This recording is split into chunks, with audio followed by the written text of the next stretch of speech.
তো এতক্ষণ ধরে কিন্তু আপনারা সেই ইস্যুগুলো যেই বিষয়ে কনফ্লিক্ট অলরেডি জেনে গেছেন। আমার এগুলো নিয়ে ব্যাখ্যা করার জন্য আমি আসলে দাঁড়াইনি। আমি এখানে দাঁড়িয়েছি এতক্ষণ ধরে যেই ইস্যুগুলো আপনারা শুনলেন সেগুলোকে আমরা একসাথে করব।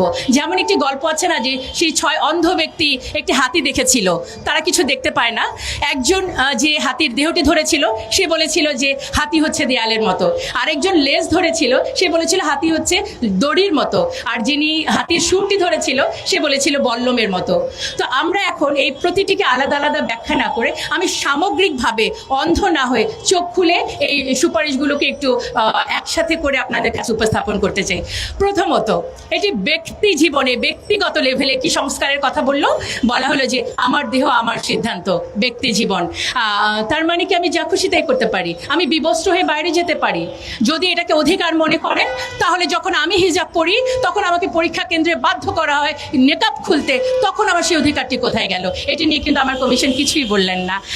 এবং এই ব্যক্তি জীবনে স্বেচ্ছাচারিতাটাকে তৈরি করার পর তারা হাত দিলেন পারিবারিক পর্যায়ে, সমাজের সবচেয়ে ক্ষুদ্রতম ইনস্টিটিউশন। কি হলো যে মানে পুরুষকে করা হলো আমার প্রতিপক্ষ। এবং আইডিয়াটাও কিন্তু সুন্দর, পুরুষের ক্ষমতা ভাঙবো, সম অধিকার আনবো। কেন আমাদেরকে পুরুষের প্রতিপক্ষ করে দিলেন?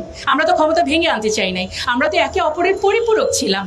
এবং কি হলো, বলা হলো যে ম্যারিটাল রেপ একটি বিষয়, যে শব্দটিকে এখনো বলা হচ্ছে। এবং আমি বিনয়ের সাথে বলছি, ঘটনাটি কিন্তু সত্যি সত্যি সমাজে কোনো কোনো ক্ষেত্রে আছে। বিষয় হচ্ছে যারা এটি করছেন, যে পুরুষ এটি করছেন, তিনি কিন্তু মানসিক বিকারগ্রস্ত, তার যেমন চিকিৎসা দরকার। এবং ফিজিক্যালি অ্যাসাল্ট যখন মহিলারা হন তারা কিন্তু অবশ্যই নারী নির্যাতন মামলায় যেতেই পারেন। তাহলে ফৌজদারি মামলা কেন? একটি দাম্পত্য জীবন ধ্বংসের দিকে নেওয়ার জন্য এটা যথেষ্ট। এবার চলে আসি হচ্ছে যে শিক্ষা ব্যবস্থা। শিক্ষা ব্যবস্থার আগে আমি একটু সম্পদ নিয়ে বলতে চাই, এটিও তো পরিবারের ইস্যু। বলা হলো যে সম্পদ এখন সমান সমান পাওয়া যাবে, কত সুন্দর, নারীদের এত বড় সুযোগ পাওয়া। আমরা বলতে চাই ইসলাম আমাকে যে অধিকার দিয়েছে আপনারা তো আমাকে সেই অধিকারটিকে নিশ্চিত করতে দেন নাই। আমার এই সোসাইটি থেকে তো আমি আমার ভাইয়ের কাছ থেকে যতটুকু প্রাপ্য সম্পদ পাওয়ার কথা সেটাই পাচ্ছি না। আপনারা খুব সুন্দর করে আইওয়াস দিয়ে আমাকে খুশি করে বলছেন এখন থেকে আমি আমার ভাইয়ের সমান সম্পদ পাবো। এই জায়গাটায় অবশ্যই বাস্তবিকভাবে এটি কিন্তু আসা উচিত ছিল। যে বিষয়টি ক্লিয়ার করতে চাই, তারা তাদের প্রতিবেদনে সুস্পষ্ট করে লিখেছে ধর্ম নারীকে বৈষম্য করেছে। আমি জোর গলায় বলতে চাই, ধর্ম নারীকে বৈষম্য করে নাই, ধর্মের প্রয়োগ নারীকে ভুলভাবে প্রয়োগ। আমার ধর্ম আমাকে বললো যে দেনমোহরের মাধ্যমে বিয়েটা হবে, আর আমার সমাজ আমাকে যৌতুকের মধ্যে ঠেলে দিল। এবং যৌতুক না দিলে শুধু বিবাহ বন্ধ না, গায়ের মধ্যে কেরোসিন ঢেলে আমাকে পুড়িয়ে দেওয়া হলো। তারপর এই মৃত্যুর জন্য আমার ধর্ম দায়ী নাকি আমার সমাজ? আমাদের কি চিন্তাটা করতে হবে। এবং দেখেন এটার মধ্যে হচ্ছে আরেকটি হচ্ছে পতিতাবৃত্তি। অলরেডি এটা নিয়ে অনেক কথা বলেছেন। এবং আপনি আমাকে আমার দাম্পত্য সম্পর্কের মধ্যে সংঘাত বাড়ালেন, আমার ভাই এবং আমার বাবার সাথে সম্পর্কে সংঘাত জড়ালেন, এবং পতিতাবৃত্তিকে করে দিলেন উন্মুক্ত। তখন এই যে কিছুক্ষণ আগে আমাদের আরো অন্যান্য বক্তারা বলেছেন, স্বামী তখন এই ফৌজদারি মামলা এড়ানোর জন্য কিন্তু যাচ্ছে কোথায়? পতিতালয়ে। আমার অনেক ছাত্রীকে আমরা কিন্তু অনেক হোটেলে এই ধরনের সম্পর্কে দেখতে পাই যেখানে পুলিশ তাদেরকে গ্রেফতার করছে। যখন পতিতাল এই বৃত্তিটিকে আপনি একটি পেশা হিসেবে দিচ্ছেন, তখন তারা পার্ট টাইম টিউশনির মতো ওখানে গেলে সমাজ ব্যবস্থা যদি ভেঙে পড়ে, এর দায় ভাইকে আপনাদের নিতে হবে না? দেখেন এই একই সাথে হচ্ছে যে গণমাধ্যমে বলা হলো যে কিছু কিছু শব্দ প্রয়োগ করা যাবে না, যেমন হচ্ছে নৈতিকতা, অশ্লীলতা, শালীনতাপূর্ণ পোশাক, ধর্মীয় অনুভূতি। আমি এই কথাগুলো কেন বলতে পারবো না? কারণ আমি অশালীন হয়ে চলবো? অবশ্যই শালীনতা আমার সামাজিক ভ্যালু, যে কোনো ধর্মের মধ্যে কোনো অশালীনতা নেই। সুতরাং এই শব্দগুলো যে তারা ব্যবহার করতে দিচ্ছে না, দেখেন সমাজটা কিভাবে করে যাচ্ছে। এবার সমাজের আরেকটি উপাদান হচ্ছে শিক্ষা। সেখানেও বলা হলো সম্মতিতে যৌন মিলন সংক্রান্ত পড়ালেখার বিষয়টাও থাকবে। তাহলে আর বাকিটা থাকলো কি? দেখেন এবার যদি এখানে আরেকটা শব্দ, জেন্ডার স্টেরিওটাইপ, কোনো কথা বলা যাবে না। যেমন হচ্ছে ঘরে কাজ শুধু নারীরা করবে, এই কথাটা বলা যাবে না। এবং বলা যাবে না নারীরা ধূমপান করে না।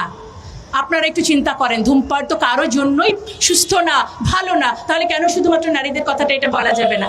এভাবে করে ব্যক্তি জীবন, আমার পরিবার জীবন, সমাজ জীবন কিন্তু তার এই কমিশনের মাধ্যমে, সুপারিশের মাধ্যমে এটি ধ্বংস হওয়ার পথে। এবার আমি চলে যাচ্ছি রাষ্ট্রীয় পর্যায়ে কি হচ্ছে। পার্বত্য চট্টগ্রাম কিন্তু আপনারা শুনে ফেলেছেন যে এটা দিয়ে কি হবে। এছাড়া আরো যেটি বলা হয়েছে যে আন্তর্জাতিক যত সনদ আছে, যে মানে আপনার সিডো এবং পিএফ এর যত সনদ হয়, এগুলোকে আমাদের পার্লামেন্টে পাশ করে দিতে হবে। আমরা যদি স্বাধীন দেশ হই, কোনোভাবেই আন্তর্জাতিক কোনো সনদ মানতে আমরা বাধ্য নই। সেখানে প্রত্যেকটা দেশ তার রিজার্ভেশন রাখতেই পারে। সেই আন্তর্জাতিক সংস্থার সনদ আমরা এভাবে করে মেনে নিব যারা মানবাধিকারের নামে অমুসলিমদের সমর্থন করে এবং ফিলিস্তিনের মতো জায়গায় যখন এভাবে মৃত্যু হচ্ছে, যে সংস্থা চুপ করে থাকে, আপনারা তাদের প্রেসক্রিপশন যদি বাস্তবায়ন করতে বলেন, অবশ্যই আমাদের অবস্থান এটার বিপক্ষে। আমাদেরকে আমি পুরো বিষয়টাকে হাতি দেখার মতো, একসাথে দেখার মতো কেন বললাম? কারণ হচ্ছে এটি একটি পাশ্চাত্য প্রেসক্রিপশন, মানে ইমপ্লিমেন্টেশনের একটি ছক। সেটি কিভাবে? দাতা সংস্থা, আমরা জানি যে নিউ ওয়ার্ল্ড অর্ডার নামে একটি সিচুয়েশন সামনে আসবে, যেখানে মূল বিষয় থাকবে দেয়ার ইজ নো রিলিজন, ধর্ম বলতে কোনো কিছু থাকবে না। আমাদের শিক্ষা ব্যবস্থায় কিছুদিন আগে ট্রান্সজেন্ডার ঢুকানো হলো, এখন ধীরে ধীরে আমাদের নারীদেরকে পতিতালয় থেকে পুনর্বাসন না করে এটাকে উন্মুক্ত করে দেওয়া হলো। মানে সমাজ ভাঙা, রাষ্ট্র এবং পরিবার ভাঙা মিলে কি হলো, একেবারে রাষ্ট্রটাই একেবারে ধ্বংসের দিকে চলে গেল। এবং জুলাই আন্দোলনের যে ফল পাওয়ার জন্য আমরা এখানে আরো একবার দাঁড়িয়েছি, বারবার দাঁড়িয়েছি। আজকে আমরা বলতে চাই যে জুলাই আন্দোলন নারীদেরকে যে আপনারা উপেক্ষা করলেন, আমরা যেই বৈষম্যটাকে অর্জন করার জন্য এতগুলো প্রাণ গেল, আপনারা সেটা মূল্যায়ন করলেন না।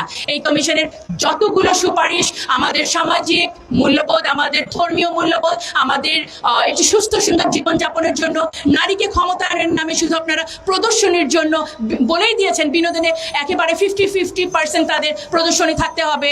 আমরা 300 আসনকে 600 আসন করে কি লাভটা হলো? আমরা মমতাজ এবং শমিকা এসারদের মতো আরো কিছু সংখ্যক আমরা নেত্রী পাবো। বাট এটাই কি আসলে নারীর পলিটিক্যাল এম্পাওয়ারমেন্ট? আমাদের নারীদেরকে গুণগতভাবে, শিক্ষাগতভাবে, প্রযুক্তিগতভাবে উন্নয়নের দিকে নিয়ে যেতে হবে।